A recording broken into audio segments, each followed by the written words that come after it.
Before diving into this incredible story, remember to subscribe to the channel and turn on notifications. Here, every story has something to say, and you won't want to miss a single one. The morning was cool and calm outside the Washington, D.C. courthouse. Hurried lawyers came and went, briefcases in hand.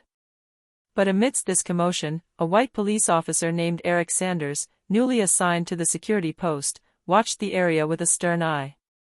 Suddenly, he saw an elegant black woman, dressed in a navy blue suit and carrying a leather folder. She was walking confidently towards the main entrance. Eric frowned. Without even greeting her, he raised his hand and said curtly, "Hey, ma'am. The courtroom is not open to the public today. Visitors use the secondary entrance." The woman stopped abruptly, looking at him calmly. "I am not a visitor, officer." But Eric wouldn't listen. He blocked her with his arm, demanding identification. Around them, several people began to watch the scene in astonishment. "I told you this is reserved for judicial personnel. You cannot enter here without authorization," that he insisted arrogantly. The woman sighed, then slowly opened her bag to take out a gold badge. "You're right, officer. I'm part of the judicial staff. In fact, I am the chief judge who is presiding over this morning's hearing." An icy silence fell. Eric's face fell. He had unwittingly arrested and humiliated Judge Margaret Lewis, one of the most respected judges in the country. A few minutes later, the head of security arrived running up, furious. But what the judge did next surprised everyone, and changed the young policeman's fate forever. The courthouse lobby was silent. All eyes were fixed on the surreal scene. Police officer Eric Sanders, red with shame, had just realized the gravity of his mistake. Around him, a few lawyers were whispering, some discreetly filming the scene with their phones. Judge Margaret Lewis, ever calm and dignified, looked him straight in the eyes. "Officer Sanders, do you know what the first quality expected of a law enforcement officer is?" Vigilance, madam," he stammered, his voice trembling. "Non," she replied coldly, "respect." A murmur rippled through the hall. Eric wanted to apologize, but she raised her hand. "Keep your excuses. You've just proven to everyone that your prejudices speak before your common sense." The head of security, Captain Morris, arrived hastily, out of breath. "Your Honor, I am terribly sorry. This officer is new, he didn't know." "He didn't know?" she cut in sharply. "That he didn't know that a black woman could be a judge in her own country?" The captain lowered his eyes, unable to reply. Margaret took back her badge, put it back in her pocket and added, "I am presiding over a crucial hearing in 10 minutes. But believe me, this incident will not be ignored." Then, without another word, she walked past Eric, eyeing him with a mixture of disappointment and sadness. When she entered the courtroom, the atmosphere was tense. She put down her files, took a deep breath, and murmured in a low voice, "How many more times will we have to prove our worth just to be respected?" Meanwhile, in the hall, Captain Morris took Eric aside. "You've just made a serious mistake, son. And the worst part is, the whole scene was captured by security cameras." Eric felt his legs weaken. He knew his career might have just ended. But he didn't yet know that Judge Lewis, instead of destroying him, was going to offer him a lesson that would change his life. The next morning, Eric Sanders had barely slept. He had spent the night replaying the previous day's events in his head. Every word from Judge Lewis echoed in his mind. He didn't know that a black woman could be a judge in her own country. Those words had pierced him more deeply than any disciplinary sanction. At precisely 8 o'clock, his superior entered the police station's locker room. "Sanders." Eric jumped. "Judge Lewis wants to see you." "Right away." "In her office."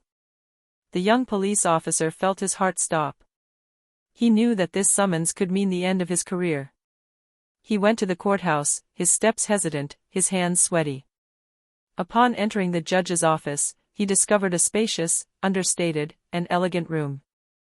Judge Lewis was seated behind her large, dark wood desk, glasses perched on her nose, reading a file.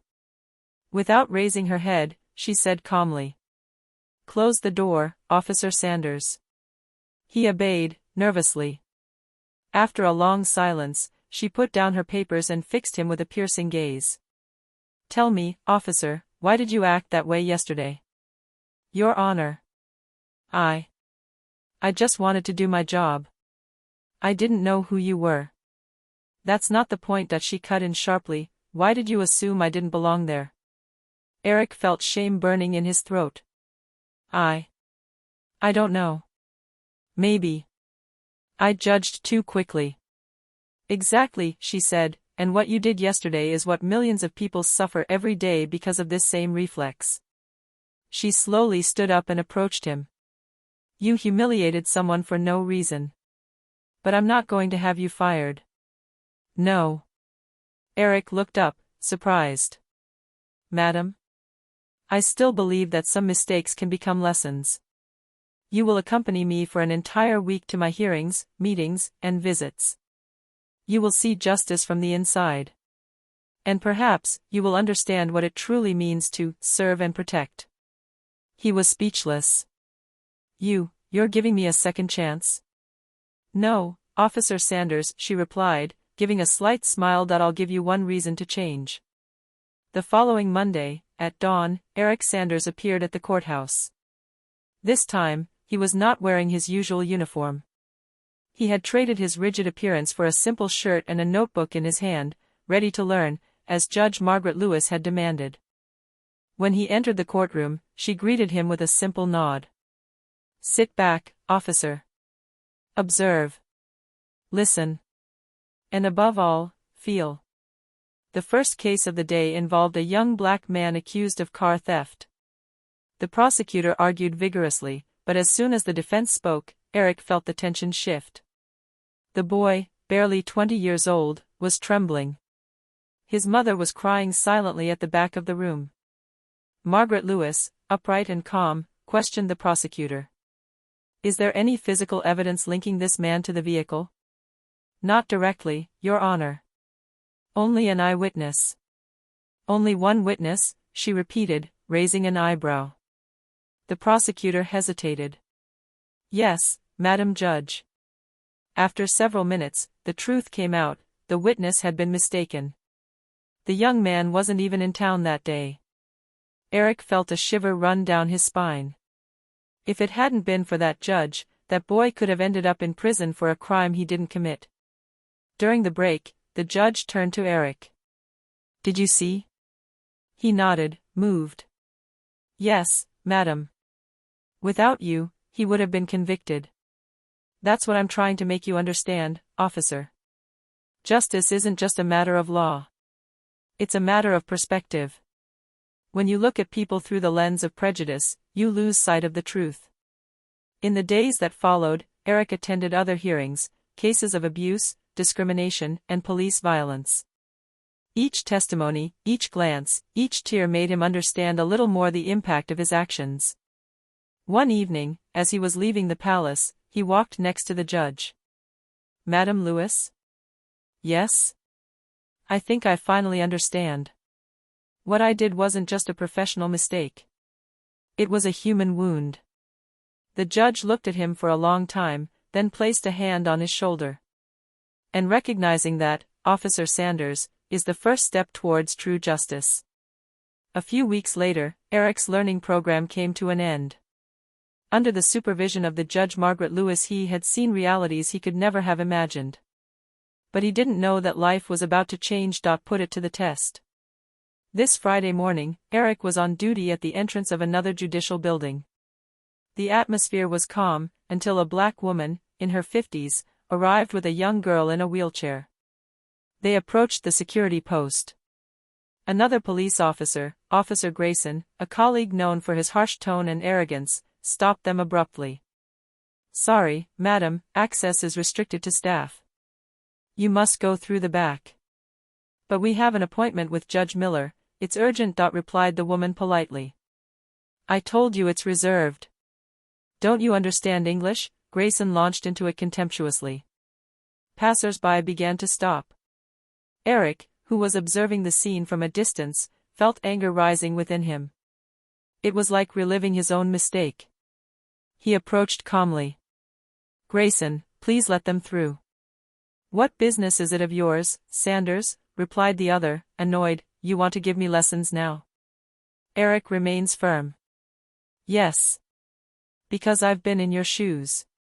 And believe me, you don't want to experience what follows when you let your prejudices decide for you." Then he turned towards the woman, a slight smile on his face.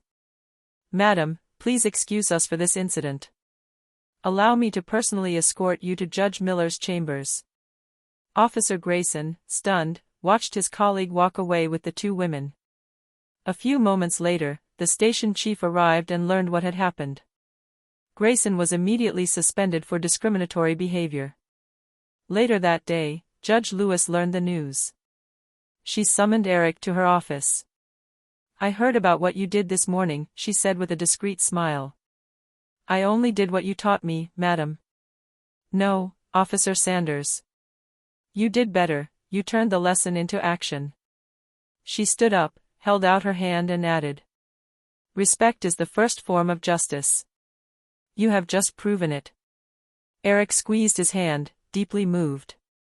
For the first time in a long time, he felt proud, not as a policeman, but as a man. A few months later, in the main hall of the Washington, D.C. Courthouse, a special ceremony was held, the Integrity and Justice Day.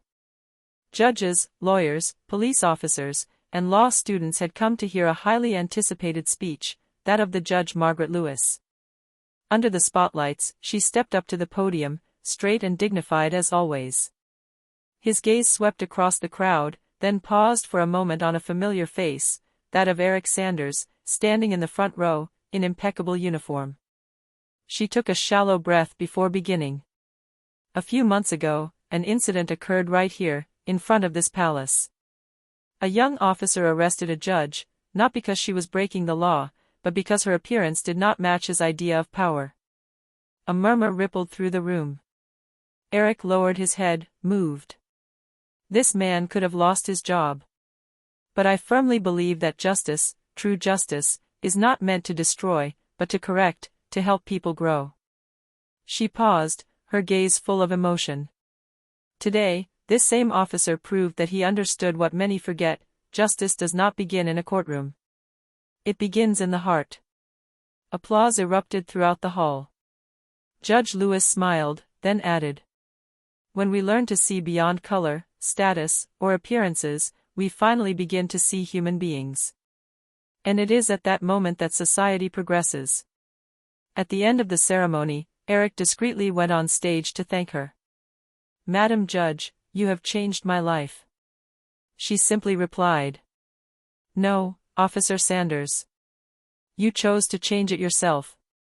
They shook hands, under the emotional gaze of the entire room. And at that moment, everyone understood that the true power of justice is not to punish, but to transform.